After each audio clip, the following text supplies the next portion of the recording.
Ada narasi yang mengatakan bahwa agama Islam di zaman Rasulullah itu berbeda dengan Islam kita sekarang.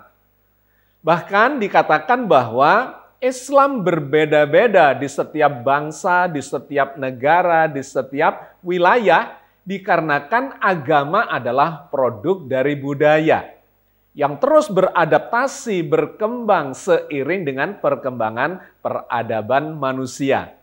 Benarkah demikian adanya? Mari kita kaji, kita lakukan pembahasannya secara kritis berikut ini.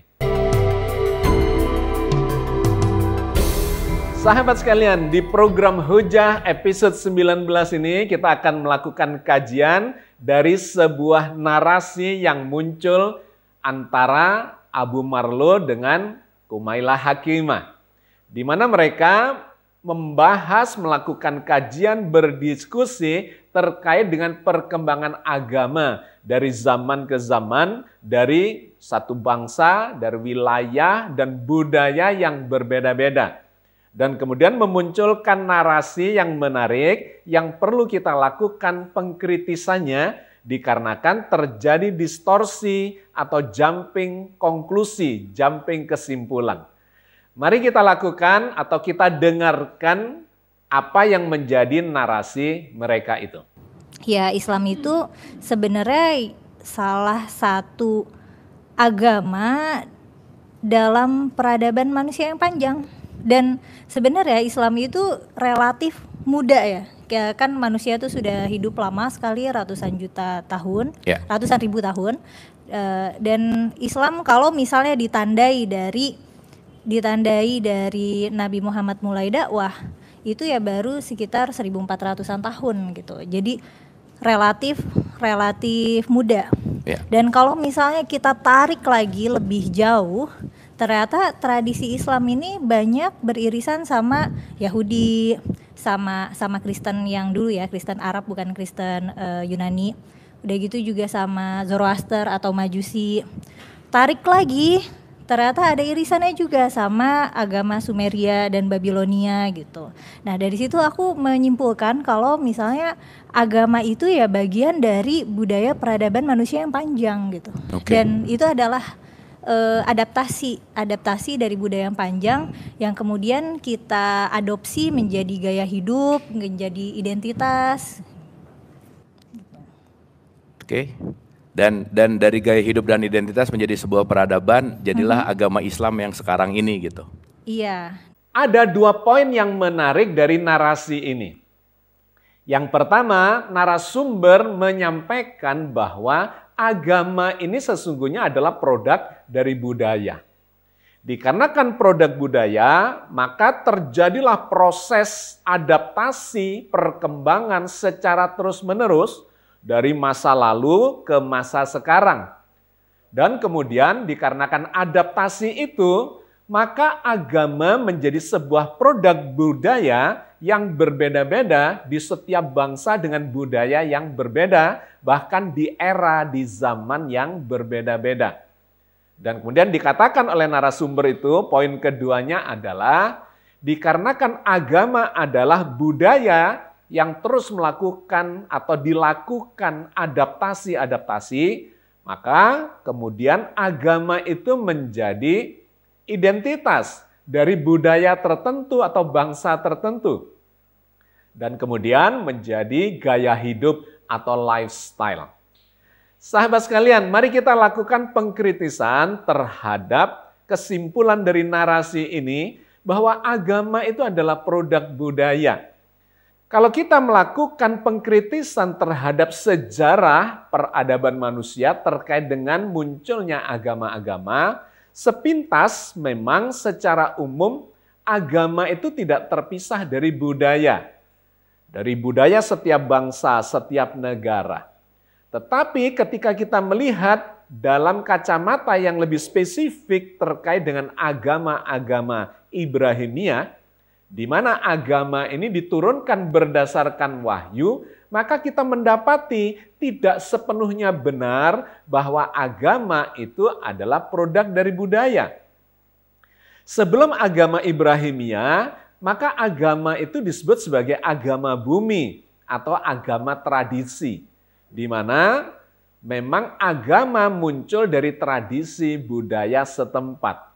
Tetapi sejak zamannya Nabi Ibrahim, maka kita melihat ada perbedaan yang sangat signifikan, di mana agama yang dibawa atau disampaikan oleh Ibrahim itu bukan berasal dari budaya setempat, bukan dari adaptasi budaya, melainkan ada satu lompatan ajaran yang ajaran itu konsisten di peradaban atau budaya manapun. Kalau kita pelajari agama Islam itu, maka ajarannya itu sebetulnya mengalami lompatan-lompatan dari budaya di zaman itu. Maka menjadi salah secara logika ketika kita mengatakan bahwa secara general agama termasuk Islam itu adalah produk dari budaya dalam arti terjadi adaptasi-adaptasi seiring dengan budaya setempat. Kalau kesimpulannya semacam itu, maka kita akan mendapati ajaran Islam itu tidak akan memberikan pelajaran yang melampaui zamannya. Padahal kita melihat sebagai seorang Muslim yang mendalami agama ini, kita melihat bahwa begitu banyaknya ajaran Islam yang bersifat nubuat, bersifat ke masa depan, melampaui zamannya, bahkan jauh melampaui zamannya. Kalau dikaji secara mendetail, maka kita akan menemukan banyak sekali apa yang diberitakan oleh Al-Quran itu belum terjadi di zaman itu dan baru dijelaskan atau bisa dijelaskan, diterangkan, ditemukan bukti-buktinya justru sekian zaman yang berbeda, sekian generasi yang berbeda dari saat awal agama ini didakwahkan. Jadi sahabat sekalian, di narasi yang pertama ini kita telah menemukan bahwa kesimpulan yang dibangun oleh narasumber itu tidak sepenuhnya benar. Sebagian ya, agama itu adalah adaptasi proses perkembangan budaya dan peradaban. Tetapi terkait dengan Islam, ternyata banyak sekali bukti-bukti yang menggambarkan bahwa Islam ini justru turun, diwahyukan dari Tuhan semesta alam dan memiliki visi ke depan yang sangat jauh melampaui zamannya. Untuk memperjelas kesimpulan dari narasi mereka, mari kita dengarkan quote yang kedua ini, di mana mereka lebih jelas lagi, lebih detail menggambarkan bahwa agama Islam menurut narasumber adalah agama yang berbeda di setiap zaman, bahkan disebutkan agama Islam di zamannya Rasulullah itu berbeda dengan zaman kita. Bahkan juga berbeda-beda dengan bangsa, dengan negara yang berbudaya dan berperadaban berbeda. Iya, nah agama Islam yang sekarang ini, yang saat ini juga di Indonesia, ini berbeda sekali dengan agama Islam yang zaman Nabi Muhammad misalnya, atau agama Islam sekarang di belahan negara lain. Karena sudah ada adaptasi budayanya. Tentu agama Islam di sini, agama sebagai gaya hidup atau aturan hidup nggak akan bisa diterima secara keras oleh masyarakat di tempat lain. Karena di sana manusia kan tidak hidup dalam ruang hampa, mereka udah punya nilai-nilai sendiri. Ketika ada nilai baru masuk, pasti nilai itu terasimilasi gitu. Jadi reduksi lah ya, udah nggak genuine amat gitu. Secara budaya udah ada akulturasi lah gitu. Genuine, nah ini juga agak bingung karena tidak mungkin untuk bisa genuine karena proses Islam pada yang syiar Islam pada masa awal dengan sekarang itu beda kan. Kalau sekarang itu kan yang namanya syiar Islam tuh dakwah-dakwah kayak yang kita lakukan sekarang, melakukan kajian, diskusi. Kalau abad ke-7 itu banyak perlu melakukan agresi gitu. Kita kan nggak perlu. Justru kan yang kita kedepankan itu kan diskusi gitu. Nah, di quote yang kedua ini kita mendapatkan narasi yang semakin memperjelas yang dimaksudkan oleh narasumber. Bahwa katanya Islam di zaman Rasul berbeda dengan Islam kita, berbeda dengan Islam di berbagai bangsa dan negara. Sahabat sekalian, saya melihat ada kerancuan berpikir dari narasi yang disampaikan oleh narasumber ini. Kalau kita melihat ajaran Islam itu sesungguhnya standar dari zaman Rasul sampai zaman sekarang mengacu kepada kitab suci yang sama. Isinya sama. Kalau kita mencoba memahami rukun imannya misalnya, sama dari zaman Rasul sampai zaman sekarang. Iman kepada Allah, iman kepada malaikat, kepada kitab, kepada Rasul, kepada takdir, kepada hari kiamat. Sama dari zaman Rasul sampai zaman sekarang. Rukun Islamnya juga sama. Syahadat, sholat, puasa, zakat, haji. Tetap sama secara ajaran. Nah, rupanya narasumber itu rancu terkait dengan proses adaptasi atau proses pemahaman penafsiran yang dikaitkan dengan perkembangan peradaban. Memang secara konteks peradaban akan mengalami perkembangan pemahaman dikarenakan agama Islam yang standar, yang terus sama dari waktu ke waktu karena diajarkan terekam di dalam kitab suci Al-Quran Al-Karim, itu tetap sama, tetapi di zaman yang berbeda, di ilmu yang terus berkembang, bahkan di teknologi yang terus berkembang, kita mendapatkan konteks yang berbeda.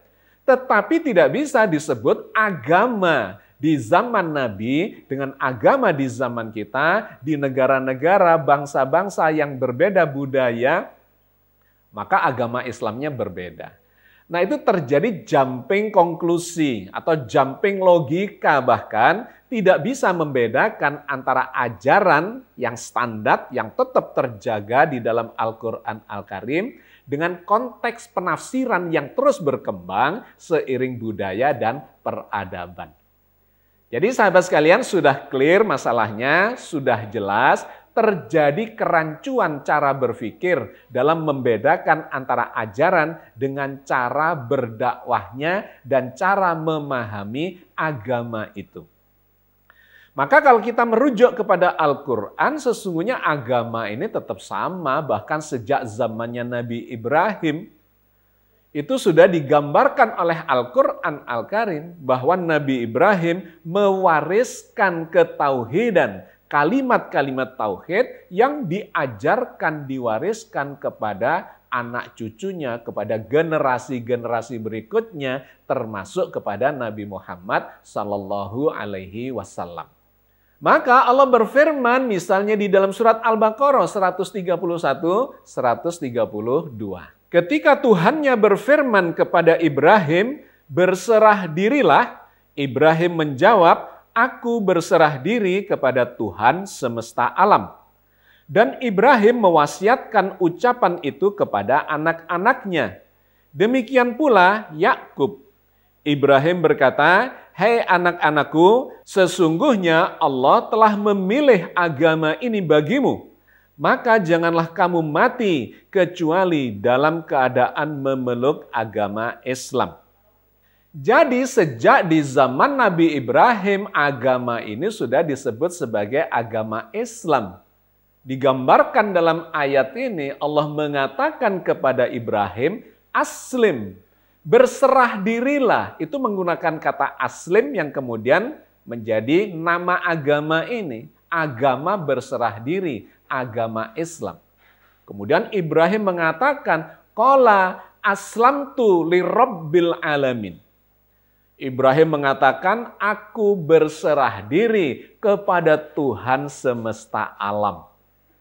Dan kemudian dijelaskan kepada anak-anaknya, diwariskan kepada anak cucunya, bahwa mereka diperintahkan untuk juga bertuhan hanya kepada Allah semata. Dan janganlah kalian mati kecuali dalam keadaan beragama Islam, dalam keadaan berserah diri hanya kepada Allah semata.